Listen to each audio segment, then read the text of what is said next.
आजच्या स्पर्धात्मक आणि दिखाऊ युगात बालसंस्कार शिबिर हा शब्द समाजासाठी जरी सकारात्मक वाटत असला तरी त्यामागील वास्तव अनेकदा वेगळे चित्र दाखवत दिसते।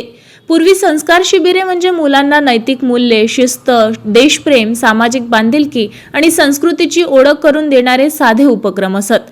पण आता अनेक ठिकाणी ही शिबिरे प्रतिष्ठेचा बाजार बनताना दिसतेय।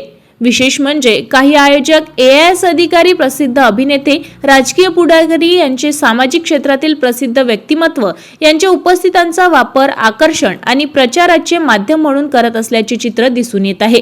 जेवढे आकर्षक व्यक्तिमत्व तेवढा आयोजकाचा गल्ला भरतो। म्हणजेच फी जास्त, AIS अधिकारी हे समाजासाठी प्रेरणास्थान असतात। त्यांचे अनुभव, संघर्ष आणि प्रशासनातील कामकाज विद्यार्थ्यांसाठी मार्गदर्शक ठरू शकतो।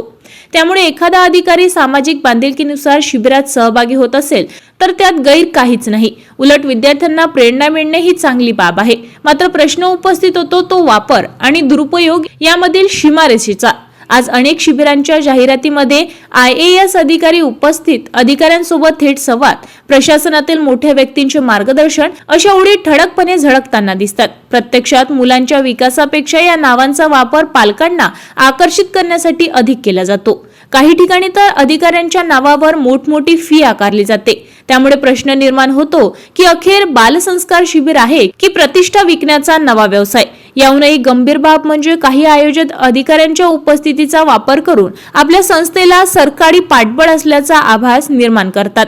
सामान्य पालक अशा गोष्टींना सहज बळी पडतात। प्रशासनातील अधिकारी उपस्थित असल्यामुळे शिबिर अधिक विश्वासार्ह असल्याचे वातावरण तयार केले जाते। पण एखाद्या अधिकाऱ्याची वैयक्तिक उपस्थिती म्हणजे त्या उपक्रमाला शासनाची अधिकृत मान्यता असणे अजिबात नसते। शासकीय अधिकाऱ्यांनाही याबाबत सजग राहण्याची गरज आहे, कारण त्यांची प्रतिमा ही केवळ वैयक्तिक नसून संपूर्ण प्रशासनाची असते। समाज त्यांच्याकडे निपक्षता आणि नैतिकतेच्या दृष्टीने पाहत असतो। त्यामुळे कोणत्याही खासगी संस्थेच्या प्रचारामुळे माध्यम बनणे हे अधिकाऱ्यांच्या प्रतिष्ठेलाही धक्का देणारे ठरू शकते।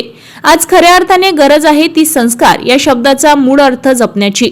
मुलांमध्ये प्रामाणिकता, संवेदनशीलता, संवादिक मूल्ये आणि सामाजिक जबाबदारी निर्माण करणे हेच बालसंस्कार शिबिराचे खरे उद्दिष्ट असले पाहिजे। यासाठी मोठ्या पदाचा किंवा प्रसिद्ध चेहऱ्याचा दिखावा करण्यापेक्षा गुणवत्तापूर्ण मार्गदर्शन आणि सकारात्मक वातावरण अधिक महत्त्वाचे आहे। बालसंस्कार जर खऱ्या अर्थाने घडवायचे असतील तर मंचावरच्या मोठ्या नावापेक्षा मुलांच्या मनात रुजवणाऱ्या मूल्यांना महत्त्व द्यावे लागेल। अन्यथा उद्या संस्कार हा शब्दही बाजारातील एक जाहिरातीपुरता मर्यादित राहील। ही भीती नाकारता येणार नाही। खरे बालसंस्कार गुरुकुल यांच्यासारख्या शांत ठिकाणी मिळते। आज ते संस्कार आलिशान हॉटेल व महागड्या ठिकाणी मिळते हे विशेष। बालसंस्कार शिबिराचा भाग इथे संपत नाही, तर पुढील भाग बघायला विसरू नका आपल्याच नंबर 1 न्यूज चॅनलवर। आपल्या शहरातील बातम्या बघण्यासाठी नंबर 1 न्यूज चॅनलला सबस्क्राइब करा, शेअर करा, आपल्या प्रतिक्रिया कमेंट बॉक्स मध्ये द्या। आपल्या बातम्या नंबर 1 न्यूज चॅनलवर बघण्यासाठी 99 21 58 96 63 या व्हॉट्सअपवर मेसेज करा।